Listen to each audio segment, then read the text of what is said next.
દેશભરમાં હાલ જમ્મુ કાશ્મીરના પહેલગામમાં થયેલા આતંકવાદી હુમલાને લઈને ભારે રોષ જોવા મળી રહ્યો છે। ત્યારે જ સુરતના યુવકોએ આજે જમ્મુ કાશ્મીરના લાલ ચોકમાં પહોંચીને ભારતનો ત્રિરંગો ફરકાવ્યો હતો। સાથે મેં હિન્દુ હું માર દો ગોલી લખેલી ટી-શર્ટ પહેરીને ભારત માતા કી જયના નારા પણ લગાવ્યા હતા।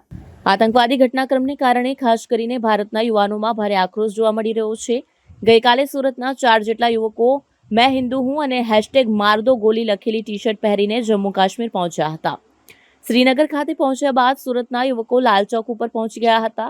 લાલ ચોકમાં જઈને સુરતી યુવાનોએ ભારતનો તિરંગો લહેરાવ્યો અને ગર્વથી હમ હિન્દુ હેના સૂત્રોચ્ચાર કર્યા। તેમણે ભારત માતા કી જય, વંદે માતરમના નારા પણ લગાવ્યા હતા। સુરતના યુવક અજયસિંહ રાજપૂતે જણાવ્યું કે અમે અહીં અમારો ધર્મ બતાવવા માટે લાલ ચોક ખાતે આવ્યા છે। આતંકવાદી ઘટના બાદ અમે પાકિસ્તાનીઓને બતાવવા માંગીએ છીએ કે અમે ડરી ગયા નથી। તમે ગમે તેટલા હુમલા કરશો, પરંતુ તમારા મનસૂબા અમે ક્યારેય પૂરા થવા દેવાના નથી।